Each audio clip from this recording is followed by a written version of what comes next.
الحمد لله وكفى وسلام على عباده الذين اصطفى أما بعد فأعوذ بالله من الشيطان الرجيم بسم الله الرحمن الرحيم قال الله تبارك وتعالى يا أيها الذين آمنوا كتب عليكم الصيام كما كتب على الذين من قبلكم لعلكم تتقون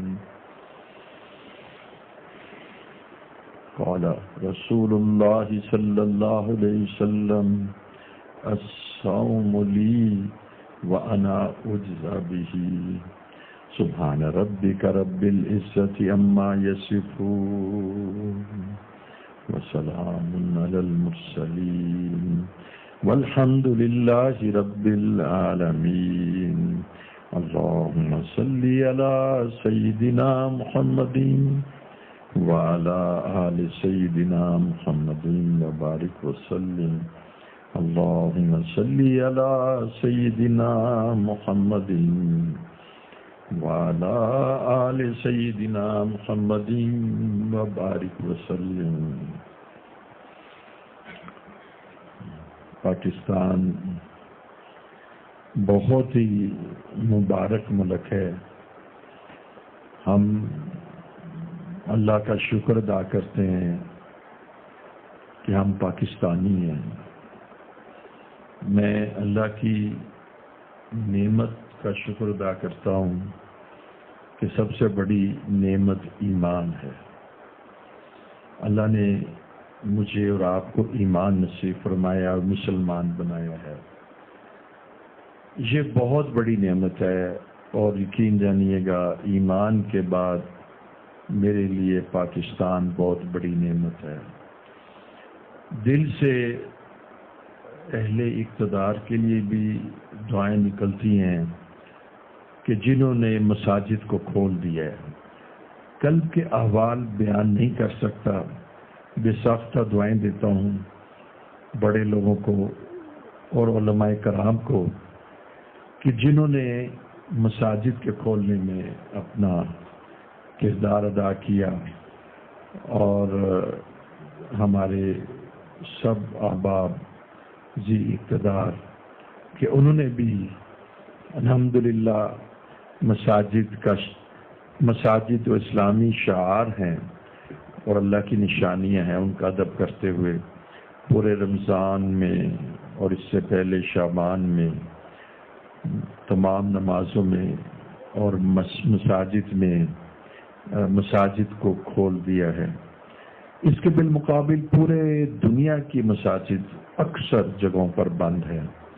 یعنی اگر آپ مڈل ایسٹ دیکھ لیں تو وہاں بھی مساجد نہیں کھلی ہوئی. تو میں اس کو دیکھ کے تو یہ میرے جو جذبات ہیں یہ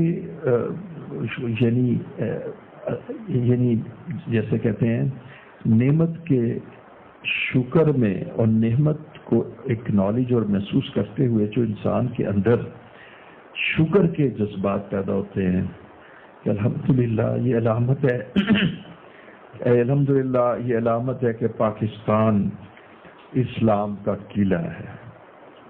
اور یہ علامت ہے کہ جتنی محبت پاکستان میں اسلام کی پائی جاتی ہے مدینہ منورہ مکہ معظمہ کے بعد سب سے زیادہ یہ محبت عشق الہی، عشق رسول، قرآن و حدیث کا ادب پاکستان میں پایا جاتا ہے. کاش کہ ہم مسجدوں کی قدر پہلے کر لیتے. کہتے ہیں نعمتوں کی قدر کرنے کے لیے نعمتوں کے جانے کا انتظار نہ کریں کہ جب دانت چلے جائیں تو پھر دانتوں کی قدر آئے. جس زمانے میں دانت ہوا کریں اسی زمانے میں دانتوں کو خوب صاف کیا کریں اور دانتوں کو اچھی طرح سے ان کا خیال رکھیں، مسواک کیا کریں اور دانتوں کا شکر ادا کیا کریں. تو میں عرض کرتا ہوں کہ ہم نے مسجدوں کے بند ہونے کا جو غم ہوا اور جو بے برکتی تھی وہ بھی محسوس کی. اور رمضان کے اندر یہ بہت آپ کے اوپر اللہ رب العزت کا احسان ہے. خدا کرے کہ آپ اس احسان کو محسوس کریں کہ ہماری مساجد کھلی ہیں, اللہ کی رحمت کے دروازے کھلے ہیں. یہ کیا رمضان کہ جس میں مسجدیں بند ہو جائیں. اللہ اکبر. تو یہ جمعہ جو ہے یہ کیسا منانا ہے جی؟ اللہ کی رحمت کا جمعہ منانا ہے ہم جی, توبہ کا جمعہ منانا ہے اور اللہ کی رحمت کی طلب کا جمعہ منانا ہے. تو رمضان جس کو مل گیا تو سچ پوچھیں اس کی تو کہتے ہیں موجیں ہی ہو گئی, اس سے تو اللہ راضی ہو گئے. جس کی زندگی رمضان میں داخل ہو گئی اور اس کو تراویح روزے کی توفیق مل گئی, اس کے اوپر تو جنت واجب ہو گئی اور جہنم اس کے لیے حرام ہو گئی. اگر آپ دیکھیں کہ جتنی بھی عبادات ہیں ان کے لیے یہ لفظ استعمال نہیں, الصوم لی, حدیث قدسی ہے کہ یہ روزہ میرے لیے ہے. ویسے تو اللہ نماز بھی آپ کے لیے, حج بھی آپ کے لیے, زکوٰۃ بھی آپ کے لیے, عمرہ بھی آپ کے لیے. اللہ جل شانہ اپنے محبوب کو فرماتے ہیں کہ اعلان کر دو الصوم لی, کہ روزہ جو نا میرے لیے ہے. وانا اجزا بھی, اس میں دو سیغے ہیں, ایک اجزا بھی کا بھی سیغہ ہے. تو اس کے دو معنی نکالے گئے ہیں دو سیغوں کے ساتھ. ایک سیغ اس کا بنتا ہے کہ روزہ میرے لیے ہے اور اس کی جزا میں خود دوں گا, یعنی فرشتوں کو نہیں کہوں گا کہ تم اس کو. اس کی ایگزامپل میں آپ کو دیا کرتا ہوں, دوبارہ کرتا ہوں تاکہ بات واضح ہو کہ ایک شخص آیا اور آپ کا وہ اچھا جاننے والا تھا, تو آپ نے کہا کہ بیٹا وہ خادم سے کہو کہ اس کو چائے دیتے. تو آپ کا خادم گیا اور اس کو چائے دے دی, تو یہ اس کا ہے اکرام, ٹھیک ہے, گئی تو آپ کی جانب سے. اس کے بعد دوسرا لیول دیکھیے کہ ایک آدمی آیا تو ذرا قریبی تھا اور آپ نے کہا بیٹا دیکھو اس کو اندر بٹھاؤ اور خود جا کے چائے دے دو. جب آپ کا بیٹا چائے خود جا کے دیتا ہے تو اس کے اندر احترام.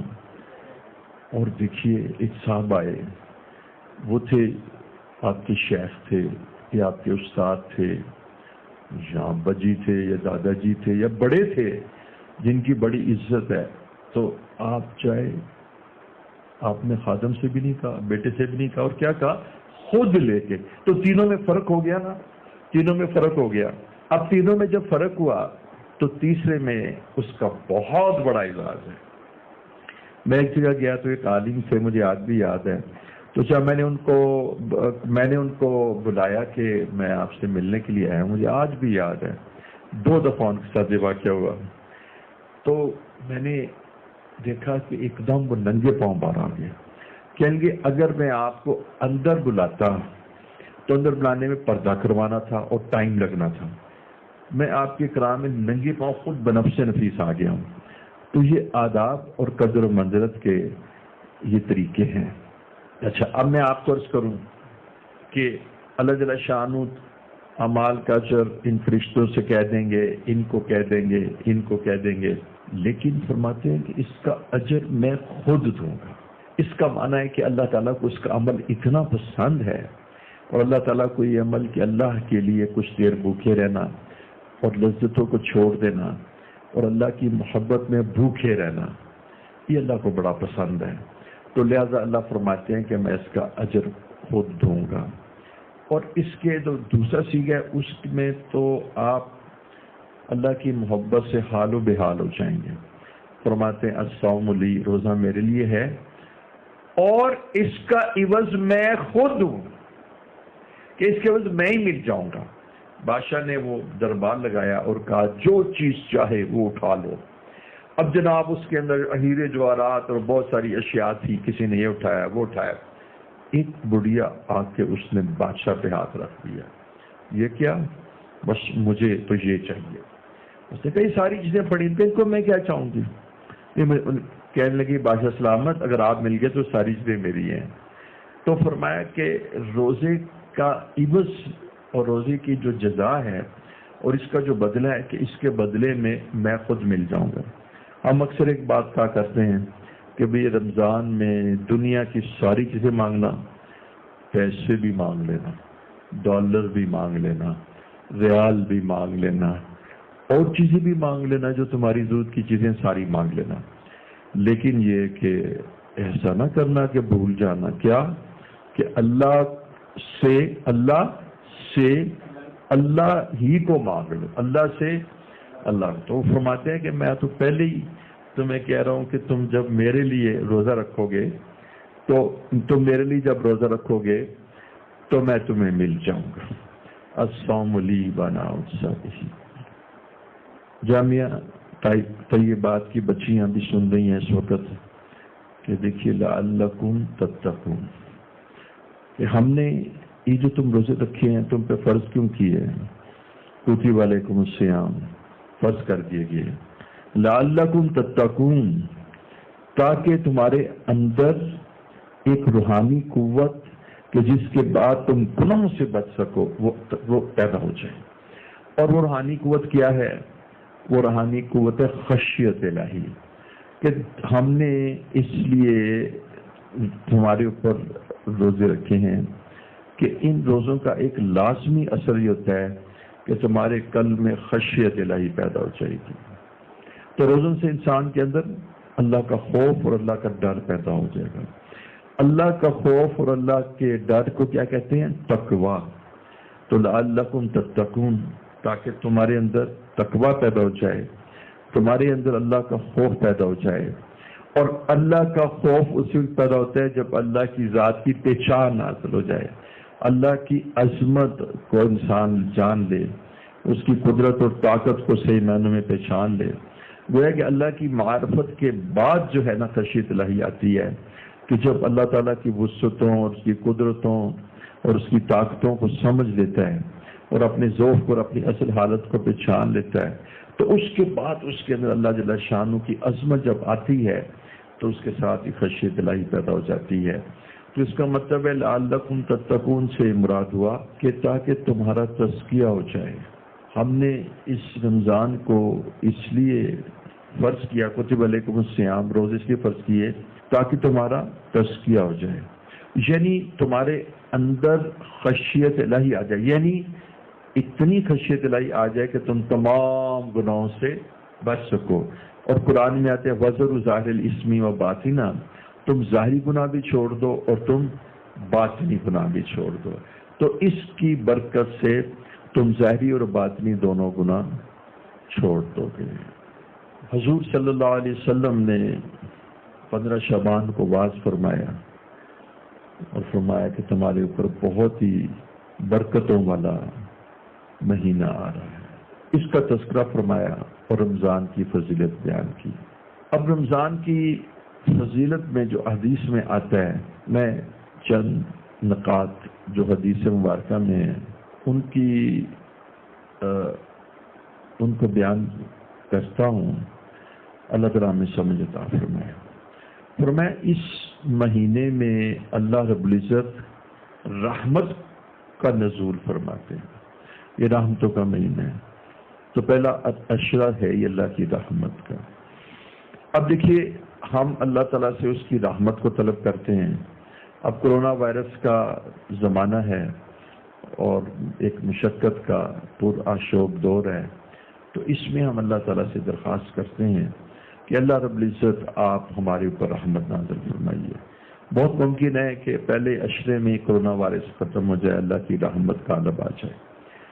تو دیکھیے آپ اپنے احوال کی اصلاح کے لیے اللہ کی رحمت کو طلب کرتے ہیں اور آپ کہتے ہیں اللہ رحم فرما دے، اللہ رحمت فرما دے، تو پورے عشرے میں پوری دنیا کے اوپر اللہ رب العزت کی رحمت اور برکات کا نزول ہو رہا ہے۔ اب کون ہے نیک ہے بد ہے جیسا بھی ہے، جب بارش ہو رہی ہے دونوں پہ ہو رہی ہے، اللہ کی رحمت کی بارش ہو رہی ہے۔ تو جس مہینے میں اللہ تعالیٰ کی رحمت کی بارش ہو رہی ہے اور رحمت کی بارش کا اللہ نے وعدہ کیا کہ میں کر رہا ہوں، اس مہینے سے استفادہ حاصل کر لینا چاہیے کہ وہ جو بارش کے قطرے ہیں ان سے اپنے جسم کو صاف پاک کر کے اپنے اندر سے گناہوں کی کھوٹ نکال کر انتہائی پاکیزہ ہو جانا چاہیے، اور اس طرح ہونا چاہیے کہ جیسے دعا کرتے ہیں کہ یا اللہ کوئی ایسا گناہ نہ چھوڑ کہ جس کو تو نے معاف نہ کر دیا۔ دوسرا فرمایا کہ اس مہینے میں اللہ جل شان تمہارے گناہوں کو معاف فرماتے ہیں۔ اب دیکھیں وہ تو خود فرما رہے ہیں، اب عام مہینے میں تو آپ اللہ رب العزت جو ہے اللہ رب العزت کی بارگاہ میں تم ہاتھ اٹھا کے توبہ کرتے ہو نا، استغفار مانگتے ہو، تو پھر اس مہینے میں اللہ تعالیٰ یعنی یہاں پر اس جو حدیث مبارکہ میں یہ ہے کہ تمہارے کچھ اعمال کے اوپر یہ ثمرہ مرتب ہو جاتا ہے کہ جس میں سے ایک یہ بھی ہے کہ اللہ تعالیٰ تمہارے گناہوں کو معاف فرما دیتے ہیں۔ جیسے آپ نے سنا کہ دو عمروں کے درمیان آدمی کے جتنے گناہ ہوتے ہیں وہ معاف ہو جاتے ہیں۔ پھر آپ نے بھی سنا کہ فرض نماز جب ظہر کی پڑھتا ہے اور عصر کی پڑھتا ہے، پھر مغرب کی پڑھتا ہے، تو ان ہر دو نمازوں کے درمیان جو متصل پڑھی جاتی ہیں جو گناہ ہوتے ہیں وہ معاف ہو جاتے ہیں۔ تو اس میں اللہ جل شانہ اہتمام کے ساتھ اس آدمی کے گناہ معاف ہوتے ہیں۔ اب دیکھیے عجیب بات ہے، سارا مسئلہ ہی تو گناہوں کا ہے، ہمارے اور اللہ رب العزت کی ذات میں جو چیز حائل ہے وہ تو گناہ ہے، تو وہ فرماتے ہیں میں تو گناہ ہی معاف کر دیتا ہوں۔ سارا مسئلہ تو گناہ کا ہی ہے نا جی، کہ ہم نے سرکشی کی ہوئی ہے، ہم نے نافرمانی کی ہوئی ہے، ہم نے پیٹھ دکھائی ہوئی ہے، ہم نے شہوات پرستی میں مبتلا ہو کر رحمان کے احکامات کو توڑا ہوا ہے۔ تو جس وقت وہ کہتے ہیں جا بندے میں نے تجھے معاف کر دیا، تو وہ میں نے جیسے سنا کے بعد بادشاہ لوگ ہوا کرتے تھے، تو وہ بادشاہ لوگ جو تھے نا جب خوش ہوتے تھے کوئی خوشی کا مقام ہوتا تھا، جب کوئی خوشی کا مقام ہوتا تھا تو اس وقت جو بادشاہ لوگ ہوتے تھے وہ خوشی سے قیدی جو ہے نا ریلیز کر دیتے تھے خوشی کے مواقعوں کے اوپر، یعنی کہ بھئی خوشی کا موقع ہے تو قیدی جو ہے نا ریلیز کر دیے جائیں، تو وہ قیدی ریلیز کر دیتے تھے۔ اسی طرح آپ سوچیں کہ اللہ جل شانہ جو گناہ کے قیدی ہیں نا ان کو ریلیز کر دیتے ہیں۔ اچھا، تیسری بات یہ ہے کہ اللہ جل شانہ تمہاری دعاؤں کو قبول فرماتے ہیں، تم پر رحمت۔ دیکھیے عجیب بات ہے کہ ایک جگہ تو رحمت کا نزول بھی ہو رہا ہے اللہ جل شانہ رحمت کو، دوسری بات یہ ہے کہ جو تمہارے گناہ ہیں وہ بھی معاف ہو رہے ہیں، کہ جب تم تراویح میں کھڑے ہو اور روزہ رکھا ہوا ہے اور نمازیں تمہارے گناہ بھی معاف ہو رہے ہیں، اور معاف کرنے والی ذات اللہ ہے، تو گناہوں سے بھی تمہیں پاک کیے جا رہے ہیں۔ اور اس کے بعد جو تم دعائیں کرتے ہو اللہ جل شانہ تمہاری دعاؤں کو بھی قبول فرماتے ہیں۔ اس کا مطلب ہے کہ اس مہینے میں دعاؤں کی قبولیت کا وعدہ ہو گیا جی، اس مہینے میں دعاؤں کی قبولیت کا وعدہ ہو گیا۔ وعدہ یہ ہو گیا کہ اللہ تعالیٰ فرماتے ہیں سحری میں بھی اور افطاری میں بھی اللہ کا وعدہ ہے کہ وہ دعاؤں کو قبول فرمائیں گے۔ افطار کے وقت کی دعا، سحری کے وقت، جس کو ہم عموماً افطار پارٹیوں میں بھی ضائع کر دیتے ہیں، خدا کرے کہ اس دفعہ ایسی کوئی افطار پارٹی نہ ہو، کوئی وقت نہ ضائع ہو۔ تو اللہ جل شانہ دعاؤں کو بھی قبول فرما رہے ہیں۔ پھر فرمایا کہ یہ بڑی برکت والا مہینہ ہے۔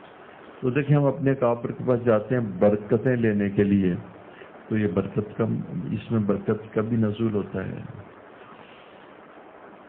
اس مہینے میں اللہ جل شانہ اپنے بندے کی طرف متوجہ ہو جاتے ہیں، جیسے حدیث میں آتا ہے کہ نماز میں، ہر نماز میں اللہ تعالیٰ اپنے بندے کی طرف متوجہ ہوتے ہیں۔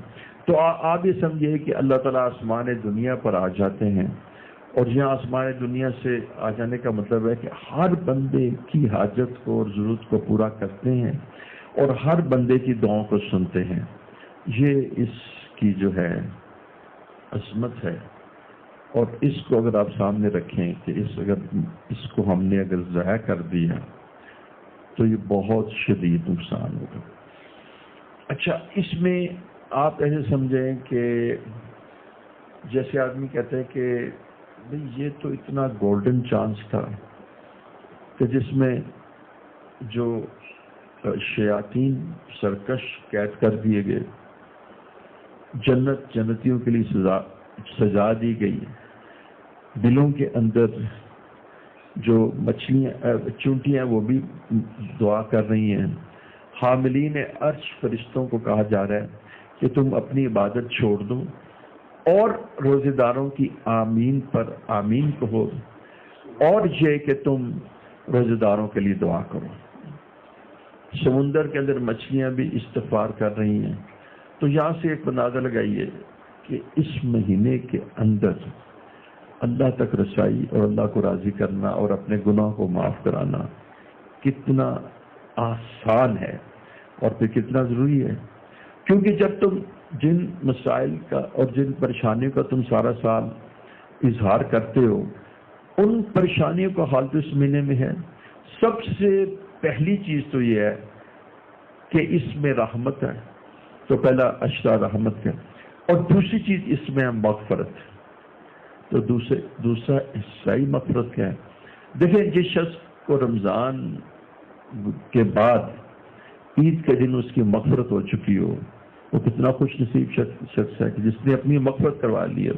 اس سے بڑی سعادت تو نہیں ہو سکتی۔ تو سب سے بڑی کامیابی ہے کہ ایک انسان جو ہے جہنم سے بچ جائے اور جنت میں چلے جائے اور اس کی مغفرت ہو جائے۔ تو رمضان جو ہے نا بہت ہی عظیم الشان ہے، اس کو ضائع نہ کیجیے، اس کے اندر سنجیدگی اختیار کیجیے۔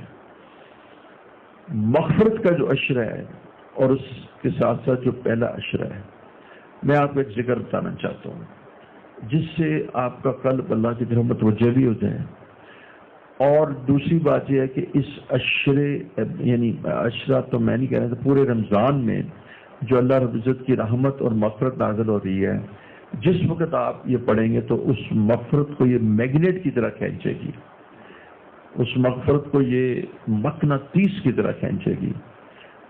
رب اغفر وارحم وانت خیر الراحمین، اس کو بچیاں جو ہیں افزانہ 500 دفعہ پڑھ لیں۔ رب اغفر وارحم وانت خیر الراحمین، رب اغفر وارحم وانت خیر الراحمین۔ اس کو بچیاں جو ہیں اور جو آپ احباب سن رہے ہیں، اس سیغے کو آپ رمضان میں بہت ہی کثرت سے پڑھیں، لیکن اگر آپ 500 دفعہ کر لیں گے تو کثرت شمار ہوگی، زیادہ پڑھنا چاہیں تو آپ کی مرضی۔ ورحم کے اندر اللہ رب العزت نے ہر شے رکھی ہوئی ہے۔ ورحم کے اندر نیک صالح بیوی بھی ہے، نیک صالح داماد بھی ہے، خامند بھی ہے۔ ورحم کے اندر علم دین بھی ہے، اور ورحم کے اندر رزق حلال بھی ہے، اور ورحم کے اندر حیات طیبہ اور کامیاب زندگی بھی ہے۔ اس لیے رب پھر ورحم کے اندر ان تمام چیزوں کا احاطہ، اس کے اندر خوشحالی بھی ہے، اس کے اندر روزی کی برکت بھی ہے۔ تو جس پر اللہ رب العزت رحم فرماتے ہیں اس کو حیات طیبہ نصیب فرماتا ہے۔ تو اس لیے ورحم کا صیغہ ضرور استعمال کریں، رب اغفر وارحم وانت خیر الراحمین، یہ ایک چیز ہے۔ دوسری اس مہینے کے اندر جو کثرت کرنی ہے وہ لا الہ الا اللہ کی، لا الہ الا اللہ، لا الہ الا اللہ محمد رسول اللہ صلی اللہ علیہ وسلم۔ یہ لا الہ الا اللہ کی مقدار بھی میں آپ کو بتاؤں، ویسے تو آپ اپنی مرضی سے بھی اس کو متعین کر سکتے ہیں۔ رمضان میں اس کی مقدار 1100 دفعہ ہے، 1100 دفعہ، 1100 دفعہ۔ اور اس کا طریقہ میں آپ کو بتا دیتا ہوں، لا الہ الا اللہ، لا الہ الا اللہ، لا الہ الا اللہ، لا الہ الا اللہ، لا الہ الا اللہ، لا الہ الا اللہ، لا الہ الا اللہ، لا الہ الا اللہ، لا الہ الا اللہ، لا الہ الا اللہ، لا الہ الا اللہ، لا الہ الا اللہ محمد رسول اللہ صلی اللہ علیہ وسلم۔ پھر اس طرح لا الہ الا اللہ، لا الہ الا اللہ، لا الہ الا اللہ، لا الہ الا اللہ، لا الہ الا اللہ، لا الہ الا اللہ،